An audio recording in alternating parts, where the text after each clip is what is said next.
Good afternoon and welcome to the ranch, Lead Farms. I am your farmer in Nebraska. Today we are going to be ranch farming. I'm up at the ranch. We have about 30 acres of grass that we cut every year, usually just once. Last year we got 2 cuttings off of this because we got so much rain.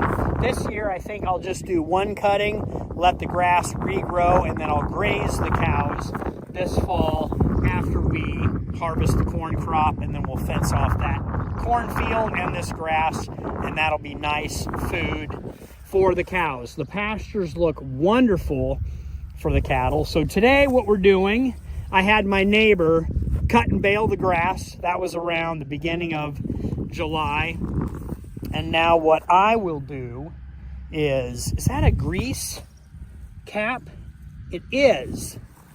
When I greased my excavator right here and cleaned out the cleats of the excavator. I got Ethan coming up, and we are going to finally haul the bales home because it's dry enough to drive the truck out here. I've got the skid steer with the spear, and that'll be the easiest to load it here up at the ranch. And then we have the 8210 loader back at the farm. And then I have Mauricio with the pickup and other trailer to get whatever's left. We can maybe do this in 1 load. I'm gonna give Ethan some hand signal. Pull in here, straight up, and back up. Did you guys read that? Was that the correct hand signal? Is that how all my truckers out there would do that? So I think I can load 20 something bales on this one, and then like 15 on the other one.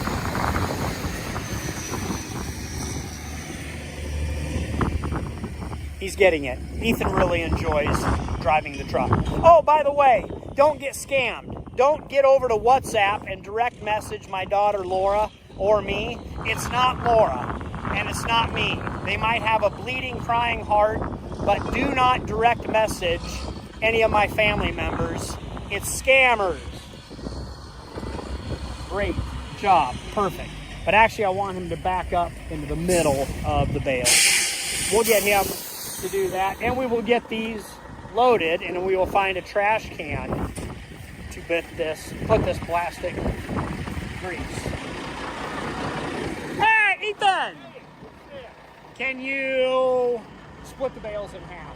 Because I'll load from this side and then that side. So just cut these, back up and cut these bales in half. Good job reading my hand signals. Did that make sense? Yeah, well, I was prepared to get out and you're like, no, I'm doing a video. Don't match my hand signals. Oh yeah, no, yes. It's right in the middle of the cut. Your timing was perfect, spot on. I got the tire for the pivot from the co-op. So by splitting them, you want just, if you just park right in half, then I can grab this side, load this side, and then jump to the other side. Got it. Thanks, Ethan.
Well, we made quick work of that. Good job getting it done. We have 7 bales left, so I think Mauricio will just come back and load those up. He might be able to load those bales on the front and the skid steer. If not, we're close enough. He can just bring the bales home and then come back and get this later. That's the nice thing about having a loader at home and a loader here at the ranch. So now back to irrigating. I'll check the ranch pivot, walk back to the pickup, and see what we got going on at the farm.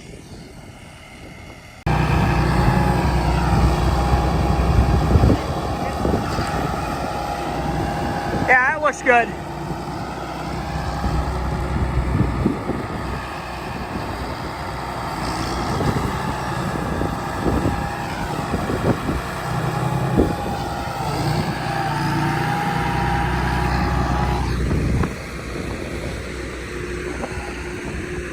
First time unloading, probably.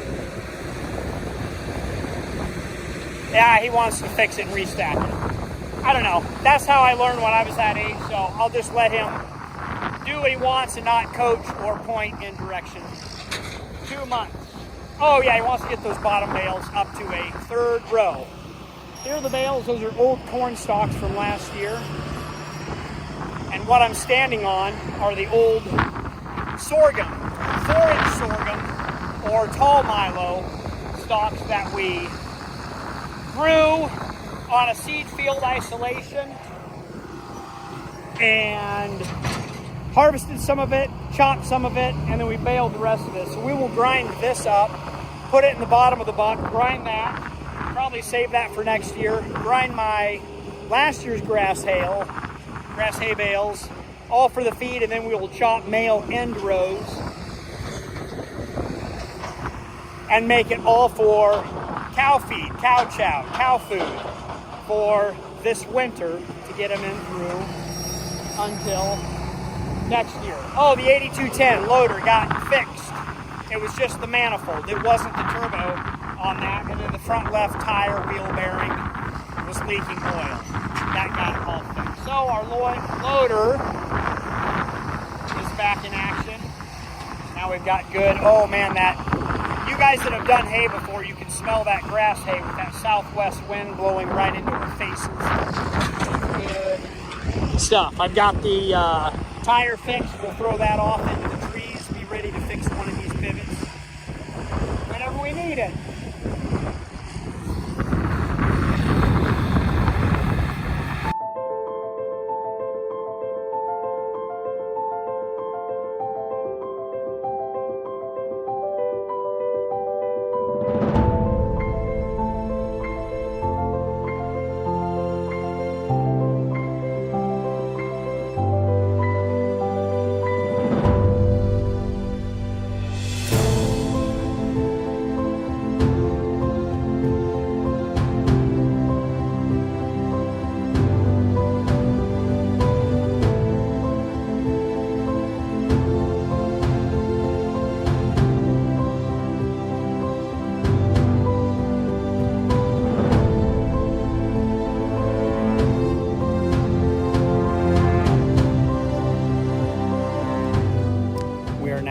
In Kay's field on this sloping rolling ground that's no longer irrigated because we moved the pivot. I didn't want to plant crops here because we will get a little bit of washing, and now that it's dry land, we typically don't grow much out here anyway. Planted cereal rye last fall with the Strobel drill, and it did a fantastic job, and we've got a great crop out here.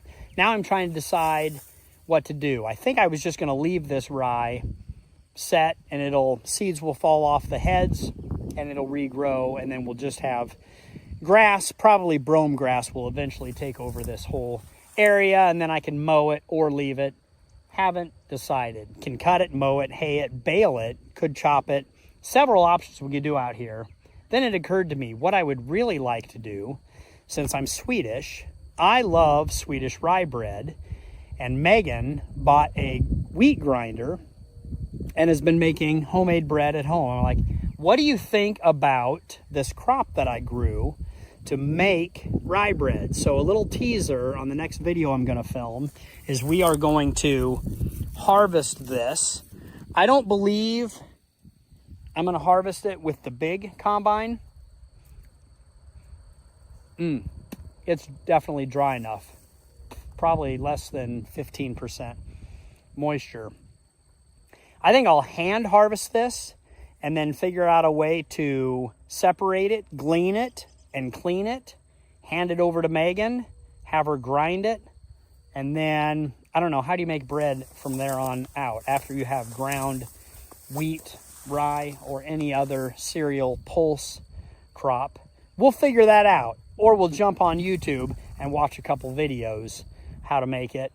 But it's been a while since I've had Swedish rye bread. Oh, and it's so delicious. Warm bread out of the oven, sit with butter, sometimes toasted, sometimes honey, sometimes in the morning, pretty much any time. But I feel like I got a good crop out here, and we can make something out of it. Not extremely edible like it is now. Let's see what we can do to make some food. Got a stem. Food, so it's not just for the birds or the deer. That, good grief. I'm gonna choke. Excuse me. Beautiful corn crop out here where it is irrigated. Getting dark in the west. I think it's gonna rain. 30% chance of rain over the next 3 days have now been up to 40% chance. What does that mean? 40% of the area covered gets rain? Or does that just mean like 1/4 inch or a 1/2 inch of rain?